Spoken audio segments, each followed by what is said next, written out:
Adesso passiamo la parola a Jamie Sneider, che è collegata con noi da Lecce. Eccola, ciao! Sono grande. Ah, okay. I set my timer, and I'm sorry for speaking English.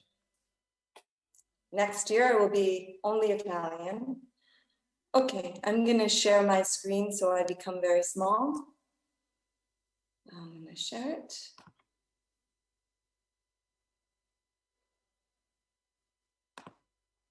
Okay. Let's see if you could see my screen.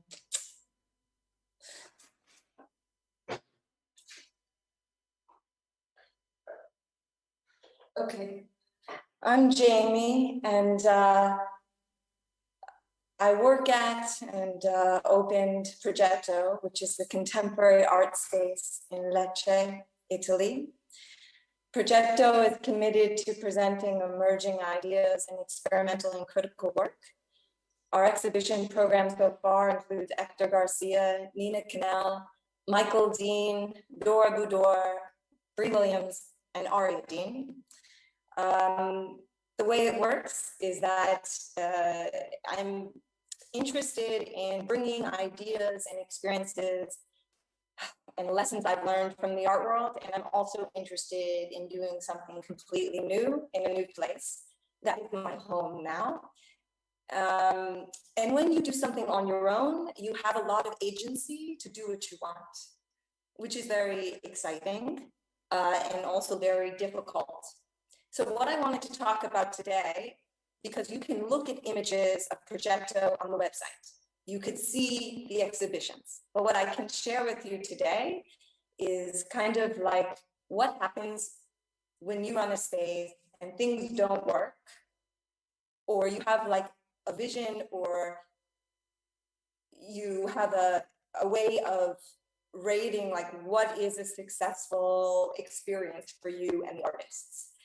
So I've done a lot of snaking of like, okay, that worked or that didn't work.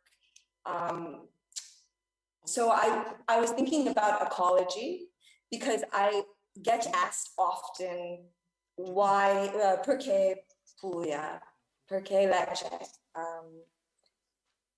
Progetto was an easy name to come up with because I was interested in doing something that's malleable, that could change over time. And I was thinking about the press release that Julia, Matteo, and Laura sent me, and thinking about escapism and this kind of nostalgia for places. So, and I do want to say that I don't know if you heard that this is a contemporary art space, and we've worked with Hector Garcia, Nina Cannell, Michael Dean, Dora Budor, whose exhibition opened last night, Bree Williams, and Aria Dean. But regardless, when I came to Puglia 7 years ago, and what I loved about Puglia first was the agriculture. And then I slowly realized that I wanted to open a space. I met with many people, including Jonathan, who's about to speak from Pia, and asked their permission, and also realized through Studio Concreto and other spaces that Lecce was the best place. But Lecce was also, I understand that like Apulians think this is funny, an urban environment. And I came to Puglia a lot for the agriculture. And one of the things after running this space, and like I said, you can go to the website and see the images that are really nice of the exhibitions and learn more about the programming, which very much is about Salento and Puglia. We have exhibitions, but it is also symposiums. The first one was on mourning rituals. And these are all kind of like the land, which is what I'm interested in, like mourning and grief and death rituals, burial, Xylella, and the next one will be about Ilva in Taranto. But when I got stuck in New York City during COVID because my visa ran out before I got my dual citizenship to stay here forever. So now I'm here forever.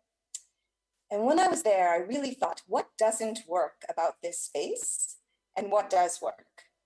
And I think it's important for me to constantly redefine to make sure this is the correct project for me and everyone involved, and to do our best efforts towards that and being integrated in the community.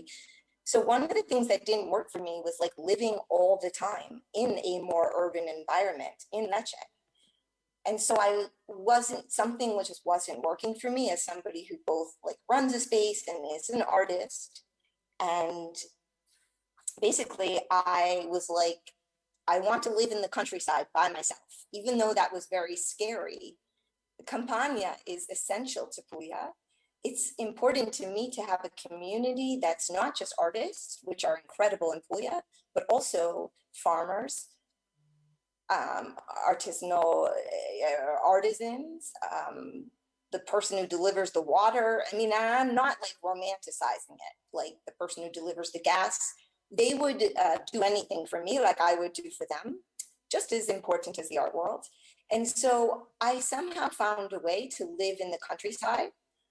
I'll show you some pictures for fun, and do my own oil. And I'm really not a kind of person who like grows a garden and is farm to table, but I feel very, especially during COVID, to live in this kind of environment that's essentially Puglia, because sometimes I don't have the courage to tell people that I moved to Puglia for the land. There's a lot of reasons, but the future of farming is very important to me, and getting artists who often don't drive out of Lecce into the land is something I care a lot about. And I was very lucky to, I'm scared to open this big because it might crash.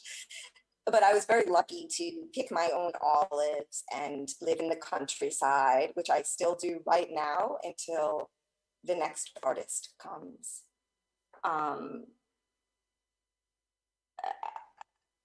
Okay, I'm at 8 minutes. So for me, I know this is a very random topic. I feel like it's a strange podcast about running a space, but I enjoy as much being in conversations about contemporary art as I do about what is the future of the olive trees? What about the drought in Puglia? What about the concrete factories in Galatina? What are they going to do about them poisoning the people? What about Ilva, and how are artists from Taranto affected?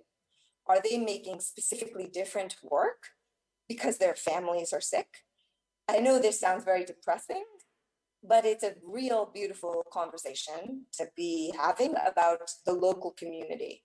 So I'm not interested in like bringing stuff from the outside in. I like also tracking and going into the center, because for some reason I very much care about these subjects, which I think should be a part of contemporary art, in my humble opinion.